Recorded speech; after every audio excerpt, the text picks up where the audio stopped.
Captain Vance, can you tell me your pain level right now? The doctor was talking to me, but my eyes were locked on my mother. Trauma Bay 4 was loud in all the wrong ways. A portable X-ray machine rolled across the floor. Someone behind a curtain was crying for pain medication.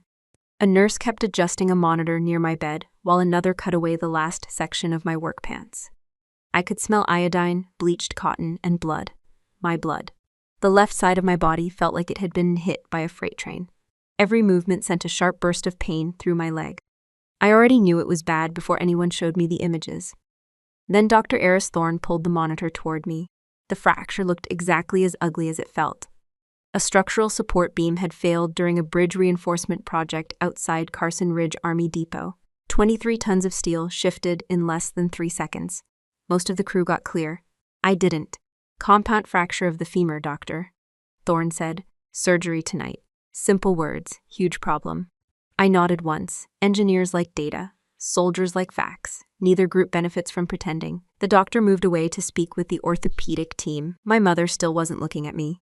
She was staring at her gold wristwatch, not the x-rays, not the blood, not her daughter, the watch.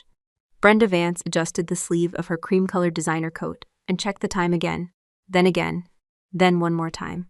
I almost laughed, not because anything was funny, because it was so familiar. Even with my legs shattered in half, somehow I was still competing with Chloe's schedule. Mom. She looked up, finally. Her expression carried the exact amount of concern required for a family photo. How are you feeling, sweetheart? She asked. Sweetheart. That word always showed up when she wanted something. Like a bridge landed on me. She gave a small, nervous smile. My father shifted uncomfortably beside her. William Vance looked exhausted. His shirt was wrinkled. His reading glasses sat crooked on his nose. He kept opening his mouth like he wanted to say something important. Then he kept not saying it. That was Dad's specialty, silence. Mom cleared her throat. Riley, honey, we need to talk about something. There it was. Not surgery. Not recovery. Not whether I needed anything. Something. I stared at her. She smoothed her coat with both hands. Our flight leaves in 2 hours. For a second I thought I misheard her. The medication was strong. Maybe too strong. Our what? She glanced at Dad. Dad looked at the floor. The Cabo trip, she said softly. Of course. The Cabo trip, Chloe's engagement moon. Because apparently normal people got engagement parties. Chloe got engagement seasons. We've had this planned for months, Mom continued. Everything is already booked. I blinked. Once. Twice. The pain medication wasn't the problem after all. You mean you're leaving? Her voice stayed calm, gentle, weaponized. The doctors have everything under control. I stared at her. She continued. Chloe would be devastated if we canceled now. Another pause. Another glance at her watch. Gate B was apparently more important than Trauma Bay 4. I looked at my father. Surely he would step in. Surely he would say something. Anything. Dad rubbed the back of his neck. Your mother just means. He stopped. Try it again. We'll call every day. I almost admired the commitment. My leg was being held together by morphine and temporary stabilization equipment, and the solution was apparently daily phone calls from a resort. Dr. Thorne walked past at that moment and glanced toward my parents. Even he looked confused. Mom stepped closer to the bed. She leaned down and kissed my forehead. A quick tap. Like she was leaving for grocery shopping. Not Mexico. You're strong, Riley. There it was. The family slogan. You're strong. Translation. You'll survive this, so we don't have to feel guilty. Chloe needs us more. Chloe always needed more. More attention, more money, more forgiveness, more excuses. I was the backup generator of the family. Nobody appreciated it until the power went out. Mom straightened her coat. Dad picked up their carry-on bag. And just like that, they were ready to leave. No dramatic argument, no shouting. Honestly, that would have been easier. Instead, everything happened quietly, the way betrayal usually does. Dad walked over and placed a hand on my shoulder. The gesture barely lasted a second. I'm sorry, kiddo. His voice was so soft I almost missed it. I believed he meant it. That somehow made it worse. Then he followed my mother toward the exit. Neither of them looked back. The heavy glass doors slid open. They stepped through. The doors closed with a long pneumatic hiss. And suddenly the room felt bigger, colder, emptier. The hiss faded into the steady beep of the heart monitor beside my bed. Beep, beep, beep. I stared at the ceiling tiles. There were 168 perforations in the one directly above me. I counted them twice, not because I cared, because it was easier than thinking about Gate B. Before we continue, I want to ask you something. Have you ever been treated like the dependable family member everyone counts on, right up until the moment you needed help yourself? Tell me in the comments. And if stories about family, loyalty, and hard-earned self-respect speak to you, remember our new episodes premiere every day at 12:30 a.m. and 7:30 p.m. Make us part of your daily routine, and I'll see you at Checksa Story. I kept counting holes in ceiling tiles because it was something I could control. The pain medication helped, but it didn't erase anything. It just pushed the pain into the background and left me floating somewhere between exhausted and fully awake. Every time I shifted even slightly, the fracture reminded me that my left leg was currently the most expensive mistake on my body's balance sheet. Beep, beep. The heart monitor stayed loyal, unlike certain relatives. A nurse named Kelly stopped by around 9:30 to check my IV line. She offered me ice chips and adjusted my blanket. Another nurse came through around 10:15 with paperwork. A resident asked me the same allergy questions 3 different times. Hospital time worked differently. Minutes felt like hours felt like entire weekends. My phone sat on the tray table beside me, silent. Not one text from Chloe. Not one missed call from Mom. Not one message from Dad. I wasn't surprised. That was probably the worst part. At 10:47 p.m., I finally unlocked my phone and opened the family group chat. The most recent message wasn't about my surgery. It wasn't about my accident. It wasn't even a generic, hope you're okay. It was Chloe. A selfie. She was sitting in an airport lounge holding a giant glass of wine. The caption read, "Engagement moon starts now!" 3 heart emojis, 2 airplane emojis, 1 ring emoji. For priorities, I closed the app before I could do something stupid like respond. The truth was, anger required energy. Right then, I barely had enough energy to breathe deeply. The orthopedic surgeon stopped by around 11. He introduced himself as Dr. Levin. He explained the procedure carefully, using a marker to sketch a rough diagram on the back of a consent form. Titanium rod. Multiple screws. Expected recovery timeline. Physical therapy. Possible complications. The kind of conversation that gets your attention fast. I signed the paperwork. He nodded once. "You're handling this well." I almost laughed. People always said that when you weren't actively falling apart. The surgeon left. The room became quiet again. Beep. Beep. I stared at the ceiling. At some point, I realized I wasn't waiting for my parents anymore. That realization arrived slowly, then all at once. The automatic doors opened somewhere down the hallway. Voices drifted past. A cart rattled across the floor. Then I heard something different. Rubber soles, fast, purposeful, coming closer. The sound stopped outside my room. A second later, a familiar voice said, "Captain Vance looks terrible." I turned my head. Staff Sergeant Matteo Rossi's walked through the doorway. For the first time that night, I smiled. Barely. But it counted. Matteo was still wearing his tactical uniform. His sleeves were rolled down. His boots were muddy. There was dust on one shoulder and a small grease stain near his left pocket. He looked exactly like someone who had left work and come straight here without stopping, because that's exactly what he had done. In one hand, he carried a cheap plastic convenience store bag. In the other, a paper coffee cup. "You look awful," he said. "That's the sweetest thing anyone said all night." Glad I could help. He handed me the coffee. I looked inside. Black coffee. No cream. No sugar. Exactly how I drank it. The coffee was lukewarm. Perfect. "You drove all the way here for bad coffee?" They were out of good coffee. Fair point. Matteo set the plastic bag on the tray table. Inside was a phone charger, a clean gray t-shirt, travel-sized toothpaste, deodorant, and a package of peanut butter crackers. The entire collection probably cost $20. It somehow felt more valuable than everything my family had done all day. "You forgot your charger in the site trailer." I looked at him. "You remembered that? You panic when your battery drops below 40%. That's classified information. I work in military engineering. We collect data." I laughed. The movement hurt. Worth it. Matteo pulled a plastic chair closer to the bed. No dramatic speech, no sympathy, no awkward questions. Most people would have immediately asked where my family was. Matteo never did. Maybe he already knew. Maybe he didn't care. Either way, I appreciated it. He plugged my phone into the charger. The battery indicator lit up. 31%, crisis averted. For a few minutes, neither of us spoke. The silence wasn't uncomfortable. That was rare. Most people treated silence like an emergency. Matteo treated it like weather. Eventually, he nodded toward my leg. "How bad?" "Pretty bad." "That's a medical term?" "Absolutely." He leaned back in the chair. Good, I was worried they might make you use actual measurements. I shook my head. Again, worth the pain. A few minutes later, Dr. Thorne walked into the room. His eyes moved from me to Matteo. Family, he asked. The question hung there for a second. Matteo answered before I could. No. Then he paused. I'm with her unit. Dr. Thorne nodded. Something in his expression changed. A tiny adjustment, the kind professionals make when they suddenly understand a situation. She's lucky somebody showed up. The doctor wasn't trying to be cruel. That made it worse. After he left, neither of us mentioned it. Outside the room, hospital staff continued moving through another ordinary night. Monitors beeped, phones rang, wheels rolled across tile. Life kept moving. Matteo sat there the entire time. No complaints, no checking the clock, no mention of flights to Cabo. Just quiet presence. Around midnight, I looked down at his boots. Mud from the construction site still clung to the edges. Then I looked at my phone screen.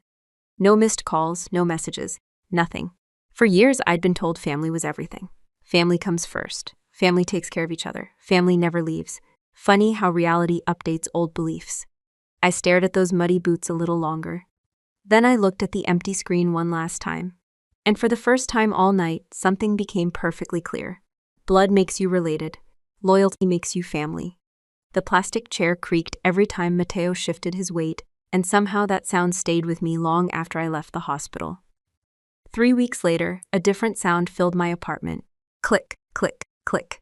The mouse moved across my laptop screen while I sat at my kitchen table, with my left leg locked inside a brace that felt like it had been designed by someone who hated knees. Recovery was not glamorous. Hollywood lied about that. Physical therapy involved sweat, frustration, and discovering muscles you never knew existed until they started complaining. Every morning, I completed the exercises taped to my refrigerator by my therapist. Every afternoon, I walked slow laps around my apartment complex, with the enthusiasm of a hostage negotiating release terms. Progress existed. It just moved at the speed of government paperwork. My apartment looked exactly like the temporary recovery space it had become. Prescription bottles sat beside a stack of engineering journals. Ice packs occupied half the freezer. A pair of crutches leaned against the kitchen counter. The only decoration I'd added recently was a calendar covered with physical therapy appointments. Exciting stuff. That afternoon, I opened my banking app to transfer money for my medical deductible. The surgery alone had generated enough paperwork to qualify as its own administrative department. Insurance covered most of it, but most wasn't the same thing as all. A bill for $2,873.46 waited in my inbox. Nothing says welcome home like medical accounting. I logged into my primary account, transferred the funds, confirmed the payment. Done. Then I noticed something. The joint family savings account. The account I'd been contributing to for years. I stared at the screen for a moment. 5 years. Every first day of every month. $100. Automatic transfer. No exceptions, no missed payments. My mother had always described it as Dad's future heart surgery fund. William Vance had a family history of cardiovascular problems. His father needed bypass surgery at 64. His older brother needed one at 61. The risk was real. At least that's what I believed. So every month I'd contributed. Not because anyone forced me, because family helped family. Funny concept. I clicked the account, current balance, transaction history, recent activity. Something felt off immediately. Engineers develop instincts for numbers. Sometimes you can't explain why a calculation feels wrong. You just know it does. I exported the transaction history into a spreadsheet. Old habits. The data covered 5 years. Thousands of entries. Most people would have skimmed it. I built a pivot table. 10 minutes later, I was filtering transactions by category, amount, date, and withdrawal frequency. Nothing unusual appeared at first. Monthly deposits, interest adjustments, routine activity. Then one line caught my attention. A withdrawal. Large, very large. I clicked it. The amount appeared on the screen. $18,400. I blinked once, then again. That wasn't a typo. That was $400. I checked the date. My stomach tightened. The withdrawal happened on the exact day I was admitted to Mercy General. The exact day. Not the week, not the month, the day. I looked at the transaction details. Merchant code. Processing information. Location data. The information wasn't hidden. Most people simply never looked. I did. The merchant code traced back to a luxury beachfront resort company. I copied the information, opened another browser tab. Searched. A few seconds later, the resort appeared. Oceanfront property, private cabanas, premium suites. Exclusive beach access. Location. Ka leaned back slowly. The brace on my leg shifted against the chair. The room suddenly felt very quiet. Not because I was shocked. Because I wasn't. That's the part that bothered me. Deep down, I already knew where this was heading. I opened Instagram. Chloe's account was public. Of course it was. Everything in Chloe's life was public. I scrolled backward, pool photos, champagne photos, sunset photos, engagement photos. Photos of food that probably cost more than my first car payment. Then I found it. A picture of Chloe sitting beneath a private beachfront cabana, white curtains, ocean view, champagne bucket. The location tag matched the resort. Exactly. I compared the posting date, same week, same trip, same money. No anger, no urge to screen, throw anything, no dramatic realization, just math, simple arithmetic. 5 years of contributions, 1 luxury vacation, 1 family lie. My father's surgery fund had purchased poolside cocktails. My father's surgery fund had paid for oceanfront views. My father's surgery fund had bought a cabana. The numbers didn't care about excuses. Numbers never do. I closed Instagram. Opened the banking portal again. A small window appeared, recurring transfers, status, active, monthly amount 1,000. Next scheduled transfer, 4 days. I stared at it for several seconds, then I clicked. Cancel recurring transfer. The system asked if I was sure. For once, the answer came easily. Yes, confirmed. The status changed, inactive, done. No speeches, no revenge fantasies, no angry phone calls. I wasn't interested in hearing explanations. Explanations were usually just lies wearing nicer clothes. Next, I opened the account ownership settings, because my name remained attached to the account. That ended too. A few digital signatures, a verification code, 1 final confirmation. Then my access disappeared. 5 years ended in less than 2 minutes.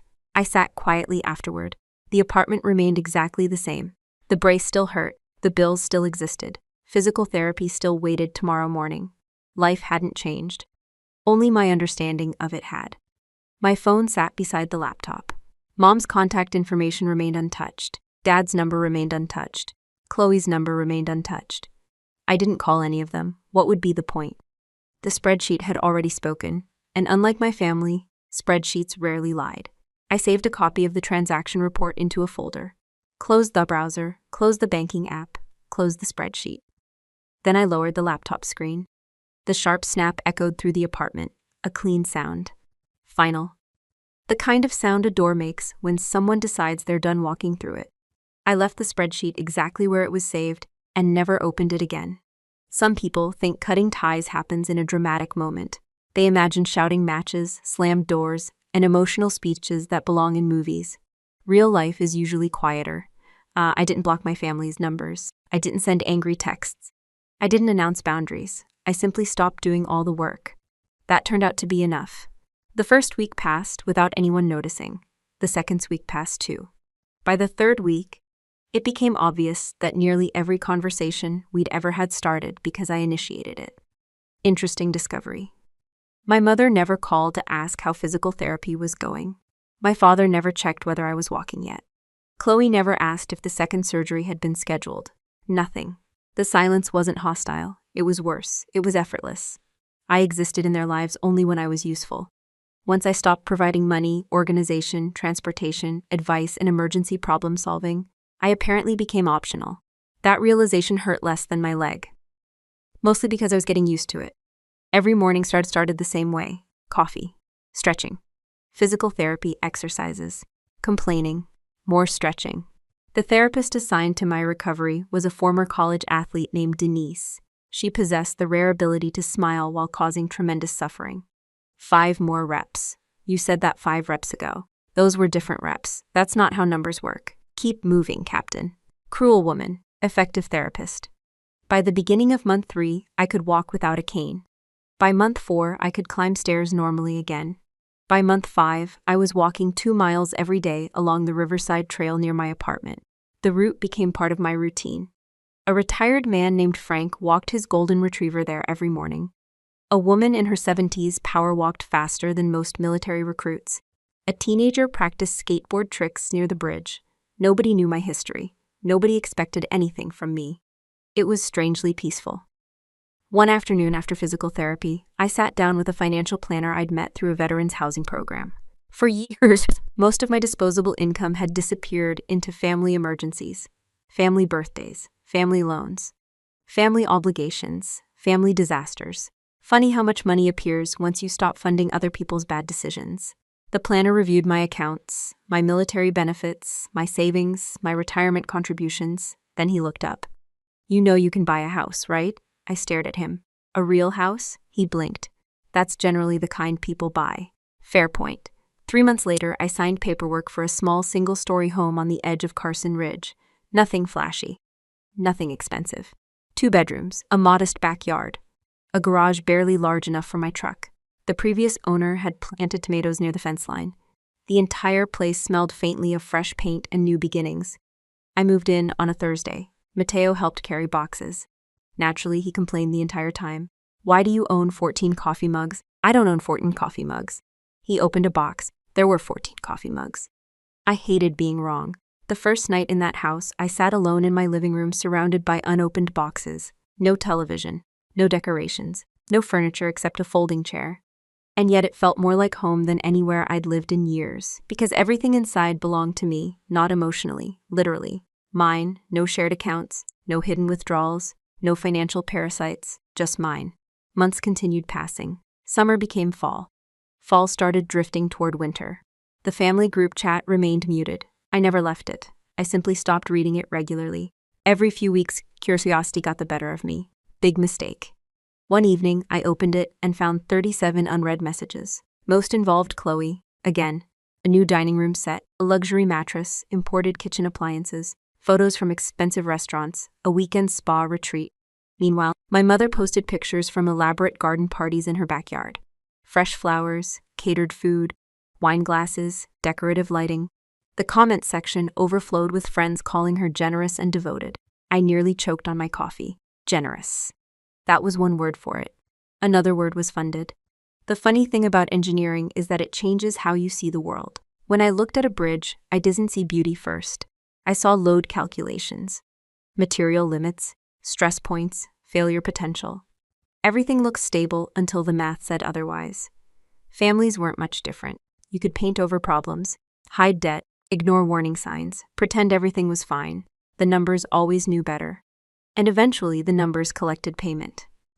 One cold Tuesday night, 6 months after I canceled that transfer, I was sitting on my couch reviewing project documents for work. The house was finally furnished. The tomatoes outside had long since died with the season. A space heater hummed quietly near the hallway. My knees still stiffened when temperatures dropped, but nothing like before.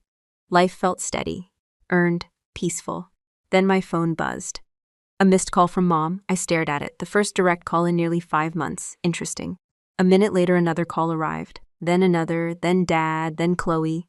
I ignored them all, not out of anger, out of caution. People rarely remember your number after forgetting your existence for half a year. A few minutes later, the calls stopped. The silence returned for exactly 12 minutes. Then came a loud pounding at my front door. 3 rapid knocks. Pause. 3 more. Harder. The sound echoed through the house. I checked the clock on the wall. 10:14 p.m. Whoever stood outside wasn't visiting. They were desperate. The pounding started again. This time frantic enough to shake the decorative wreath hanging on the door. I stood up slowly. My knee protested. Old habits. I crossed the living room. The knocking continued. Urgent, panicked, uncontrolled. And before I even reached the door, I already knew exactly who had finally run out of options. I rested my hand on the deadbolt for a second before turning it. The pounding hadn't stopped. Whoever stood outside wasn't worried about manners anymore. They were worried about survival. I unlocked the door and pulled it open. Brenda and Chloe stood on my porch. For a moment, I almost didn't recognize them. Not because they looked different, because they looked real. My mother usually carried herself like she was arriving at a charity luncheon. Her hair was always perfect. Her clothes always matched. Her smile always looked carefully measured. Tonight, her makeup was smeared. Her coat hung open. Strands of gray hair had escaped from her usual neat style. Chloe looked even worse. The woman who documented every brunch and vacation online looked like she hadn't slept in days. Her eyes were swollen, her expensive handbag was missing. Even her posture had changed.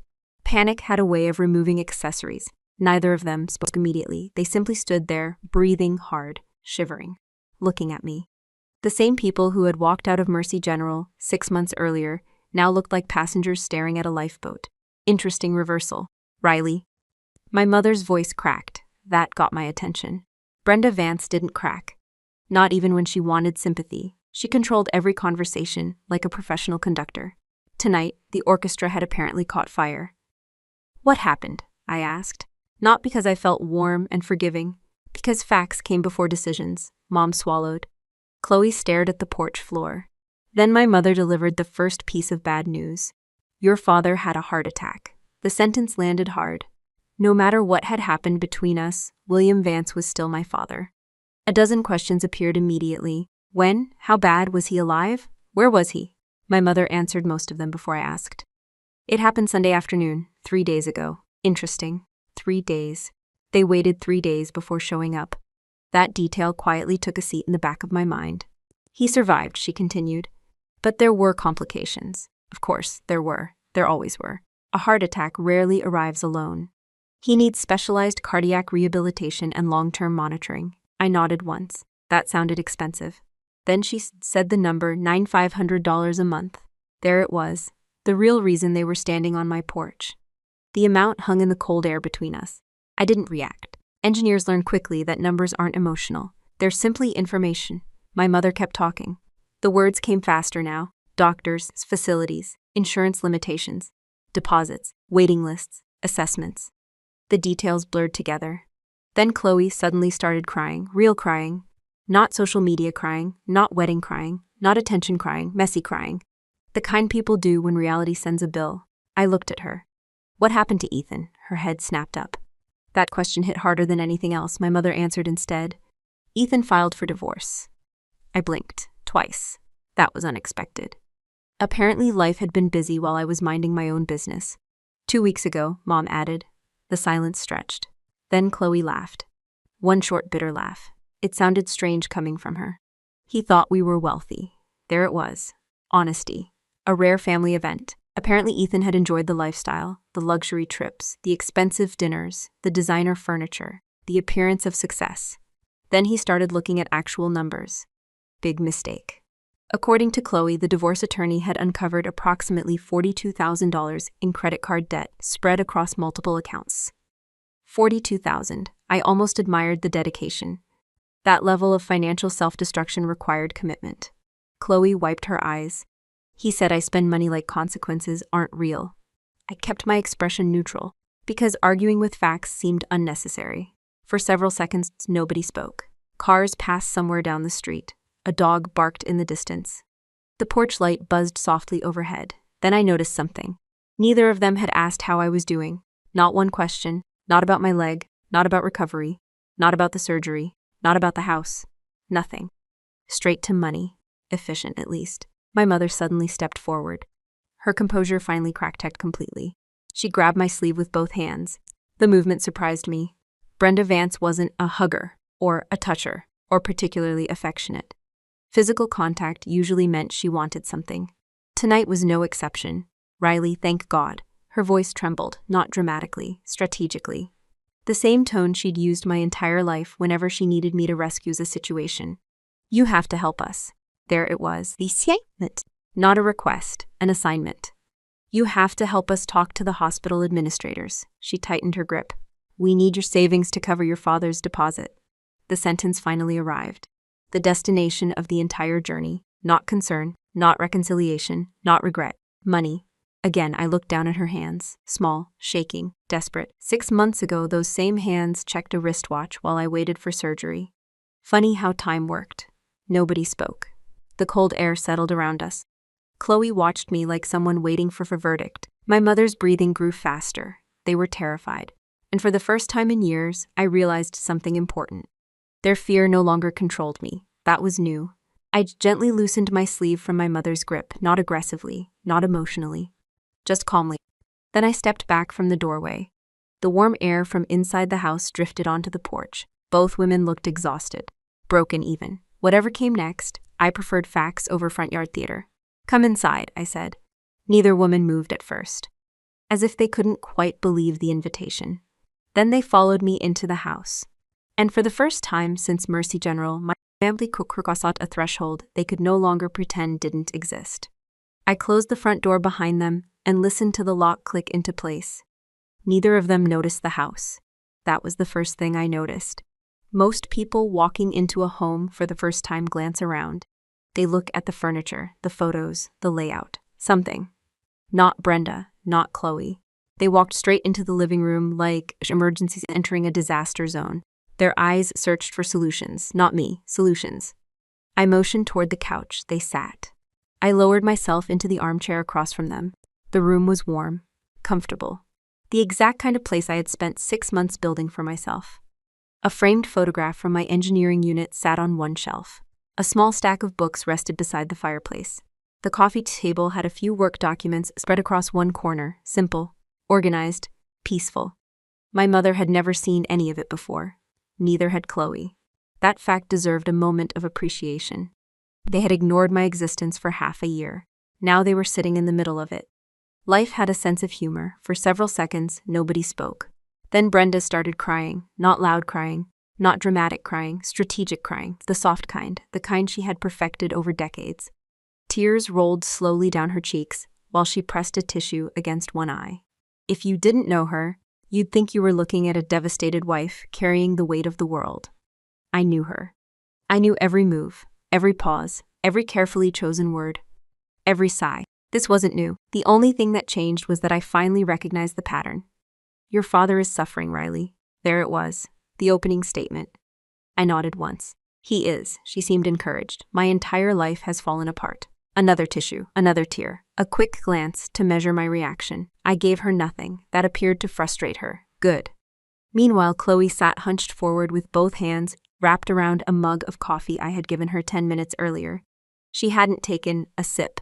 The mug functioned more like emotional support equipment. I didn't know what to do anymore. Her voice sounded smaller than I remembered. The old Chloe would have spent 10 minutes explaining how unfair everything was. This version looked tired, still self-centered, but tired. My attorney says the divorce could take months. I remained silent. My credit cards are maxed out. Still silent. Ethan froze our joint accounts. Silence continued.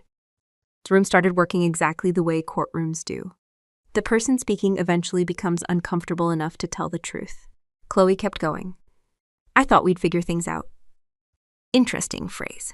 Figure things out. In the Vance family, that phrase usually meant Riley would figure things out. Not anymore. She finally looked directly at me. You have resources. There it was. The real conversation had arrived. Not grief, not concern. Resources. I leaned back in my chair. What kind of resources? Chloe blinked. As a military officer. I almost smiled. This was going somewhere entertaining. You have access to programs, benefits, and connections. There it was. The grand finale. Connections. Apparently, I had spent 20 years in military engineering without realizing. I secretly controlled the federal government. Useful information. You could help us. I folded my hands. How? Chloe sat up straighter. The confidence returned immediately. A dangerous sign. Maybe a VA loan. I stared at her. A VA loan for what? To help Dad. That wasn't how VA loans worked. Not remotely. The fact didn't seem important to her. Or maybe she'd never bothered checking. She continued. Or maybe you could talk to people. People in government. I nodded thoughtfully. The government people. Exactly. I had to look away for a second. Not because I was angry. Because I was trying not to laugh. 6 months without contact. One family financial collapse. And suddenly I was apparently one phone call away from solving everything. Remarkable. My mother sensed the conversation drifting. Time for reinforcement. She leaned forward, slowly, carefully, using the exact voice she'd used inside Trauma Bay 4. The same voice she'd used my entire life. Soft, warm, weaponized. You've always been the strong one. There it was, the family slogan again. I waited, she continued. You've always handled difficult situations better than anyone. Translation, prepare to carry this for us. Her hand rested against her chest. A perfect picture of exhausted motherhood. You can handle this burden so your sister doesn't have to stress. The sentence hung in the room. For a moment, nobody moved. Nobody spoke. I simply looked at her, then at Chloe, then back to her. The fascinating part wasn't what she said. It was that she genuinely believed it. She honestly believed this was reasonable. Dad was sick, therefore Riley pays. Chloe was overwhelmed, therefore Riley solves it. Brenda was stressed, therefore Riley sacrifices something. The equation never changed, only the crisis changed. I looked around my living room, my house, my furniture, my work, my recovery. Everything in this room existed because I finally stopped financing everyone else's mistakes. The irony was almost impressive. My mother continued talking. Words poured out: duty, family, responsibility, support, love, sacrifice, the usual collection. Meanwhile, Chloe quietly cried beside her. Every few minutes she nodded along, like a backup singer supporting the lead vocalist. Eventually, both women ran out of momentum. The room became quiet, very quiet, the kind of silence that makes people uncomfortable. I let it continue. 5 seconds, 10 seconds, 20. Neither woman knew what to do with it. They expected an argument, a defense, a negotiation, maybe even guilt. Instead, they got silence, and silence forced them to sit with their own words. My mother shifted uncomfortably. Chloe stared into her untouched coffee. The house settled softly around us. A refrigerator hummed in the kitchen. A vent clicked somewhere in the hallway. Outside, a car passed down the street. Nobody spoke. I stayed perfectly still. Then I reached toward the side table beside my chair. My fingers closed around a thin manila folder. The same folder I had prepared months ago. The same folder I never expected to use. Without saying a word, I placed it on the coffee table. Then I slid it across the polished wood toward them. And for the first time that night, both of them looked nervous. The nervous look stayed on their faces as the folder stopped in front of them. Neither woman touched it immediately. That alone told me something. People only fear paperwork when they suspect it contains facts. My mother glanced at Chloe. Chloe glanced at my mother.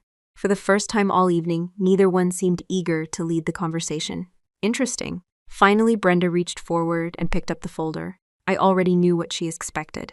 A check, a loan application, a list of financial resources. Maybe some miraculous Riley solution that would save everyone from consequences. Instead, she found paper. Just paper. One printed spreadsheet, one bank statement, one photograph. Nothing else. The room became very quiet. I watched her eyes move across the page, then stop, then move backward, then stop again. The color slowly disappeared from her face, not dramatically, gradually, like someone lowering a dimmer switch. Across from her, Chloe leaned closer. The moment she saw the photo clipped behind the spreadsheet, her shoulders stiffened. She knew, immediately. The picture showed her sitting beneath a beachfront cabana in Cabo. Champagne flute raised, huge smile, perfect sunset. The location tag was visible. The date was visible. Unfortunately for her, numbers were visible too. Nobody spoke. The silence stretched. I let it. Brenda stared at the highlighted transaction. $18,400, withdrawal, Cabo San Lucas Resort Holdings, process date, complete, verified, documented, permanent. Facts are stubborn things. Finally, my mother looked up. Riley. Her voice sounded smaller than before. I didn't respond. She looked back down. Maybe she was searching for an explanation. Maybe she was searching for a loophole. Maybe she was searching for a version of reality where none of this existed. Good luck with that. The spreadsheet wasn't interested in negotiations. I leaned forward slightly, not emotionally, professionally. The way I would present structural failure findings during an engineering review. Calm, precise, documented. I pointed at the highlighted withdrawal. This money came from the account you told me was reserved for Dad's bypass surgery. Neither woman spoke. I pointed again. The account I contributed to every month for 5 years. Still silence. Then I pointed at the processing date. The exact date. The one I had memorized months ago. The one that mattered. This withdrawal happened while I was in Trauma Bay 4. Chloe swallowed. My mother looked away. I continued. No anger, no raised voice, no drama, just facts. The strongest weapon in the room. Then I reached over and tapped the second document. The Cabo photograph, same resort, same week, same trip, same money. No complicated investigation required. Even a distracted accountant could connect those dots. The room felt smaller now. The walls hadn't moved, the truth had. My mother opened her mouth, closed it, opened it again. Nothing came out. For years I had imagined this conversation. In those fantasies she argued, defended herself, made excuses. Reality turned out different. Reality looked uncomfortable. I pointed one final time, first at the withdrawal, then at the discharge date printed on another page beneath it. The timeline sat there in black ink, impossible to miss, impossible to explain away. Then I finally spoke. You didn't run out of money for Dad's heart surgery. My voice remained steady. You simply prioritized a luxury vacation over his health. Neither woman moved. You stood in my hospital room while my leg was shattered. My mother lowered her eyes. You checked your watch. Another pause. You left me there. The room stayed silent. You went to spend money I earned. Every word landed exactly where it needed to. No extra force required. Facts do their own work. Then I delivered the only sentence that truly mattered. I am not your emergency fund anymore. Done. Nothing else needed saying. For several seconds, nobody breathed loudly enough to hear. Then, Brenda's shoulders collapsed. Not physically. Emotionally. The realization finally arrived. Not the realization that she'd made a mistake. The realization that her usual strategy wasn't working. That was different. Her entire life operated on one assumption. Riley will fix it. Tonight that assumption died. The expression on her face changed. Slowly, pain, shock, fear, something else too. Recognition. She finally understood that the person sitting across from her wasn't the same daughter she'd left in that hospital room. That daughter would have apologized by now. This one had receipts. Across the couch, Chloe suddenly straightened. Panic makes people say strange things. She was no exception. That trip wasn't just a vacation. There it was. The defense. I waited. It was important for my mental health. The sentence floated into the room. Nobody helped it, nobody supported it, nobody even pretended it sounded reasonable. Chloe kept talking anyway. I was overwhelmed. Silence. I was under a lot of pressure. More silence. The engagement was stressful. The argument weakened with every word. Even she seemed to hear it happening. I simply looked at her. Not angrily, not aggressively, just steadily. The same way an engineer studies a bridge after discovering a crack in the support columns, observing, evaluating, waiting. Eventually, Chloe's voice faded away. The explanation collapsed under its own weight. The room became quiet again. My mother stared at the paperwork. Chloe stared at the floor. Nobody mentioned government connections anymore. Nobody mentioned loans. Nobody mentioned duty. Amazing what happens when evidence arrives. Outside, wind rattled the bare branches of a tree near the driveway. Inside, nobody moved. The truth sat between us on the coffee table, printed, highlighted, impossible to argue with. And for the first time all night, neither of them seemed to know what to say next. The answer arrived in the silence before anyone spoke. Not because my mother finally understood what she had done. Because she finally understood she wasn't getting what she came for. There was a difference. The paperwork remained on the coffee table. The highlighted withdrawal sat in the middle of the page. The Cabo photograph sat beside it. Neither document moved. Neither document needed help. Facts rarely do. For almost a full minute, nobody spoke. My mother stared at the spreadsheet. Chloe stared at her hands. I sat quietly and waited. Years ago, that silence would have made me uncomfortable. I would have rushed to fill it. I would have explained, compromised, negotiated, rescued. Not anymore. Eventually, Brenda lifted her head. There was no anger in her face. That surprised me. There was something else. Confusion. The genuine confusion of someone discovering that a machine they've depended on for years has finally been unplugged. You're really not going to help us? The question came out almost as a whisper. I considered it carefully. Not because I was uncertain. Because I wanted to answer honestly. I hope Dad gets the medical care he needs. That part was true. Despite everything, I didn't once want him to suffer. I never had. I hope he recovers. Also true. He deserves treatment. Still true. Then I stopped. My mother waited for the rest. There wasn't any. The realization hit her slowly. She wasn't hearing the words she expected. No offer, no check, no solution. Just facts. Again. Across the room, Chloe suddenly laughed. It wasn't a happy sound. More like exhaustion finally finding a voice. I can't believe this is happening. Nobody answered. She rubbed both hands over her face. My marriage is over. Silence. Dad is in the hospital. Silence. I don't know how to fix any of this. That one hung in the air for a moment. Because for once it sounded honest, not manipulative, not strategic. Just honest. The truth was, Chloe had spent most of her life believing someone else would eventually clean up every mess. Usually me. Reality had finally stopped cooperating. I almost felt sorry for her. Almost. Then I remembered Trauma Bay 4. Funny how memory works. My mother tried one final time. People rarely abandon lifelong habits without one last effort. Families should help each other. There it was. The oldest line in the playbook. I nodded. They should. She looked relieved for half a second. Then I continued. Families should help each other before things become emergencies. The relief disappeared. Family should answer calls. Silence. Family should show up. More silence. Family should care when someone is lying in a hospital bed. Nobody interrupted. I stood up slowly from my chair. The old injury still announced itself occasionally. A faint stiffness remained whenever temperatures dropped. The doctors told me it might stay that way forever. I didn't mind. Some scars were useful reminders. I straightened fully. My posture felt strong, balanced, earned. The woman who had been abandoned in Mercy General was gone. The woman standing here had built something better. I looked directly at my mother, then at Chloe. Neither could meet my eyes for long. Finally, I said the thing I'd been carrying for 6 months, not angrily, not dramatically, simply clearly. True family protects you when you're broken. The room stayed silent. They don't step over your hospital bed to catch a flight. Nobody argued. Nobody could, because they remembered. The watch, the gate, the flight, the surgery. All of it. The memory sat in the room with us. My mother's eyes filled with tears again. This time they looked different.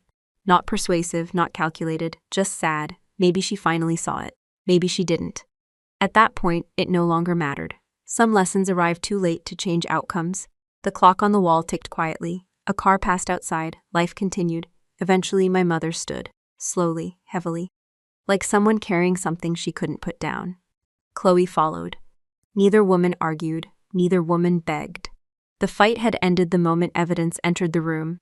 Everything afterward was just acceptance catching up. I walked them toward the front door. Nobody spoke as we crossed the house, past the hallway, past the kitchen, past the life I'd built without them. My mother paused near the entrance. For a second, she looked like she wanted to say something important, an apology. A defense, a goodbye. I never found out which, nothing came out. She simply nodded once, then looked away. Chloe opened the door, cold night air rolled inside, the kind that made you instinctively pull your jacket closer. Both women stepped onto the porch. The driveway stretched ahead of them. Their car waited beneath the streetlight. For the first time in years, I wasn't responsible for where they went next. That felt surprisingly peaceful. They walked toward the car without speaking. No dramatic farewell, no final argument. Just two people leaving. I watched them climb inside. The engine started. Headlights swept across the yard, then the car disappeared down the street.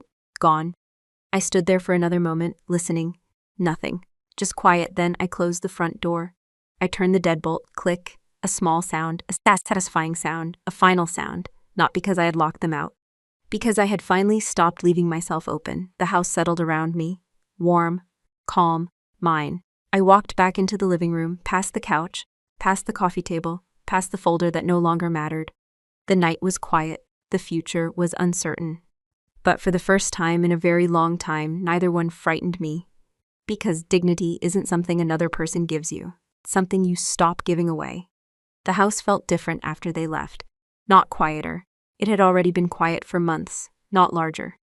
It was still the same 2-bedroom house on the edge of Carson Ridge. What changed was me. I sat alone in my living room with a cup of coffee that had gone cold 20 minutes earlier. The manila folder was still sitting on the coffee table where I'd left it.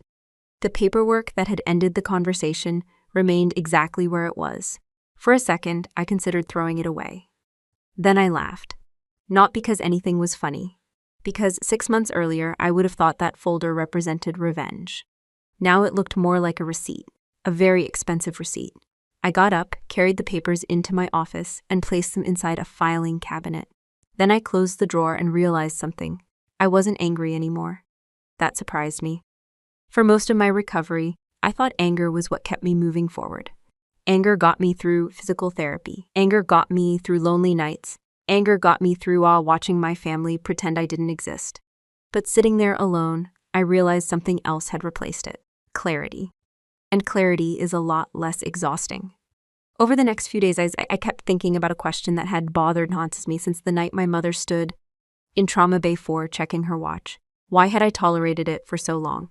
Not the Cabo trip, not the money, all of it, the entire system. Because the truth was uncomfortable. My family didn't wake up one day and suddenly start treating me like an emergency fund. That happened gradually, year after year, one small sacrifice at a time. I remembered being 24 and helping Chloe cover rent after she'd quit. A job without another one lined up. I remembered paying for repairs on my parents' air conditioning system during a heat wave because they were going through a rough patch. I remembered missing a vacation with friends because Dad needed help reorganizing financial paperwork. At the time, every decision seemed reasonable. That's how these situations work. Nobody hands you a contract that says, "Congratulations, you are now responsible for everyone's problems." Instead, it happens one favor at a time, one emergency at a time, one guilty phone call at a time. Then one day you look around and realize you've become the support beam, holding up an entire structure. And nobody even notices you're carrying the weight. That realization forced me to confront something I didn't like. Part of the problem was me. Not all of it, but part of it. My family learned they could depend on me because I taught them they could. Every time I rescued them, I reinforced the pattern. Every time I stepped in, I postponed consequences. Every time I sacrificed my own needs, I taught them my needs came last. That lesson stuck. A lot of people watching this story might understand exactly what I'm talking about. Maybe you're the reliable one. Maybe you're the responsible sibling. Maybe you're the person everyone calls when something goes wrong. The person who lends money. The person who gives advice. The person who fixes things. The person who shows up. There is absolutely nothing wrong with being that person. The world needs dependable people. The problem starts when your value becomes tied to what you provide. That's a dangerous trap. Because eventually people stop seeing you. They only see your usefulness. And usefulness is not the same thing as love. That took me years to learn. One afternoon, about a month after my mother's visit, I ran into Mateo at a diner near the engineering district. We were sitting in a booth drinking terrible coffee and arguing about whether a hot dog qualified as a sandwich. Important military-level discussions. At one point, he looked at me and said something that stuck. "You seem lighter." I laughed. "What does that even mean?" He shrugged. "You don't look like you're carrying everybody anymore." Simple sentence. Big impact. Because he was right. For years, I carried responsibilities that belonged to other adults. I carried their mistakes, their bills, their poor decisions, their emotional baggage, and I called it loyalty. That's the most expensive lie I ever believed. Loyalty is standing beside someone during hard times. Loyalty is not volunteering to become their backup plan forever. There is a difference, a huge difference. If you've listened to this story and recognized yourself somewhere in it, I want you to ask yourself one honest question. If you stopped fixing everyone's problems tomorrow, who would still call just to see how you're doing? Not because they need something. Not because they're in trouble. Just because they care. Think about that answer. Really think about it. Because the people who remain after the favors stop are usually the people who matter most. I learned that lesson in the hardest way possible. Lying in a hospital bed with a shattered leg, watching my family leave, and discovering that the person who showed up wasn't a relative at all. The lesson hurt, but not nearly as much as continuing to live the old way. And as difficult as that realization was, the next lesson turned out to be even harder. Learning how to say no sounds simple until you've spent most of your life saying yes. That was the part nobody warned me about. People talk about setting boundaries like it's some magical solution. They make it sound clean, easy, empowering. In reality, it feels awkward. At first, it even feels wrong. A few weeks after my mother and Chloe left my house, I found myself sitting at the kitchen's table, wondering whether I had been too harsh. Not because of the spreadsheet. The spreadsheet was accurate. Not because of the Cabo trip. That happened.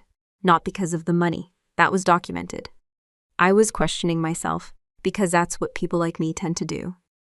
When you've been the responsible person for years, your brain automatically checks whether everyone else is okay, even after they've proven they wouldn't do the same for you. Old habits take time to die. One evening, I was reviewing project documents from a flood control reinforcement contract when my phone buzzed. A text message from my mother.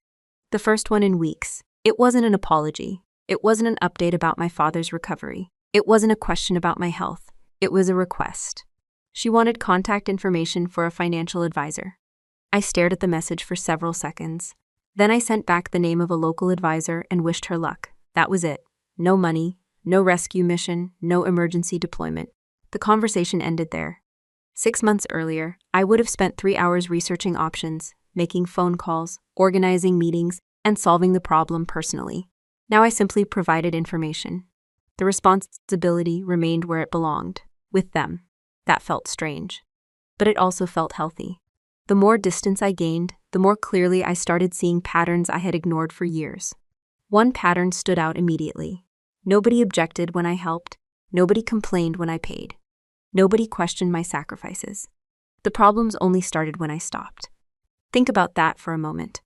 Nobody was upset when I contributed $200 every month. Nobody worried I was overextending myself.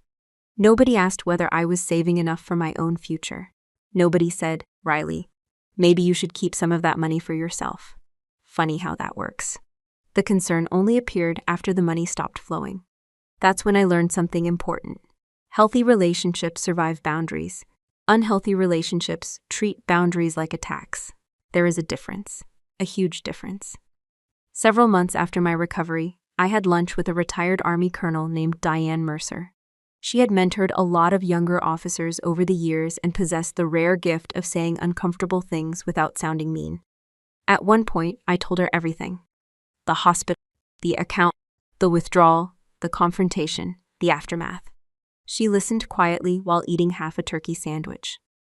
When I finished, she nodded. Then she said something I'll never forget. The people who benefit from your lack of boundaries will always be the loudest when you create them. That sentence explained almost everything. For years, my family benefited from unlimited access, unlimited help, unlimited forgiveness, unlimited resources. When I physically installed a door, they acted shocked that it wasn't always open.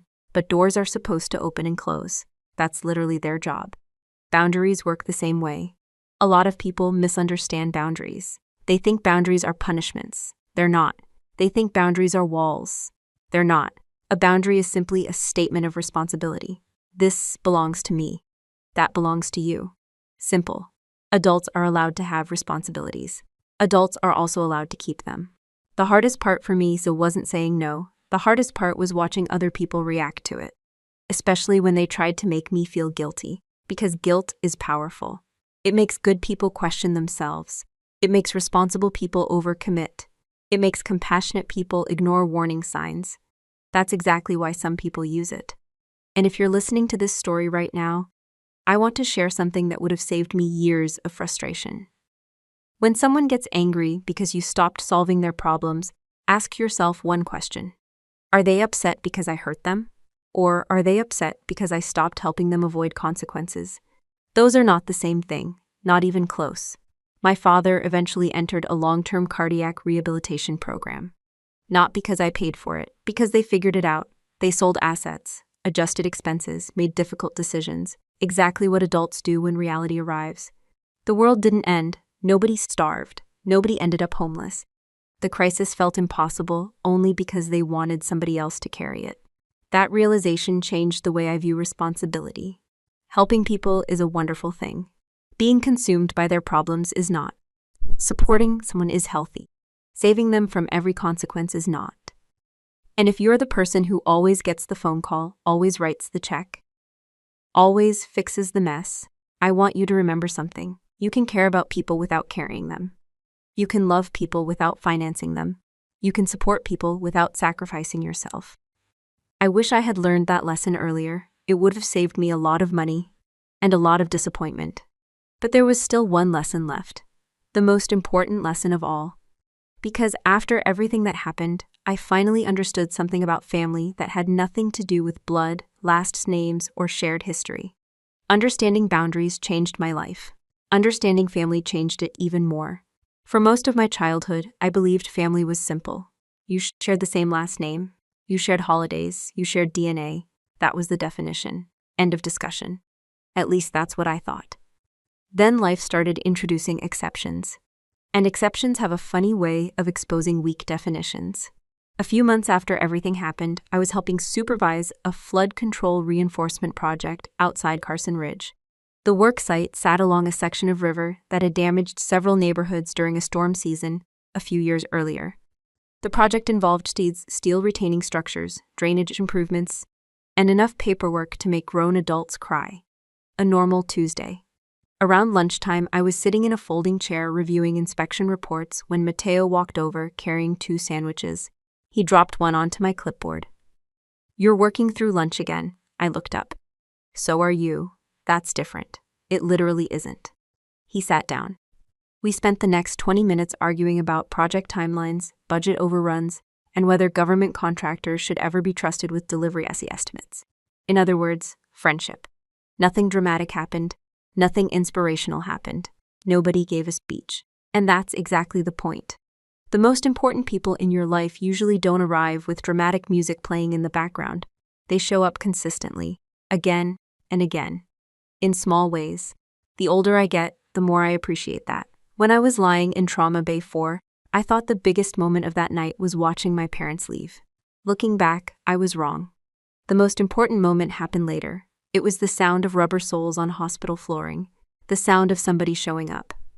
Mateo didn't bring a miracle. He brought a phone charger, a clean shirt, bad coffee, a plastic chair. That's all. Yet somehow those things mattered more than every promise my family had made that week. Because those things came attached to action. And action always tells the truth.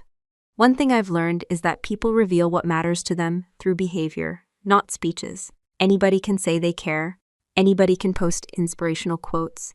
Anybody can talk about loyalty. The difficult part is showing up when it costs you something. Time, effort, convenience, comfort. That's where the truth lives. After my recovery, I started paying closer attention to the people around me. Not just friends, everyone.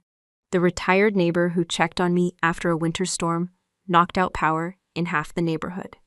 The coworker who stayed late to help finish reports before a deadline. The physical therapist who refused to let me quit on difficult days. The local diner waitress who remembered exactly how I liked my coffee after seeing me twice a week for months. None of those people shared my DNA. All of them made my life better. That realization changed how I think about family. Family isn't just biology. Biology creates relatives, relationships create family. There's a difference, a significant one.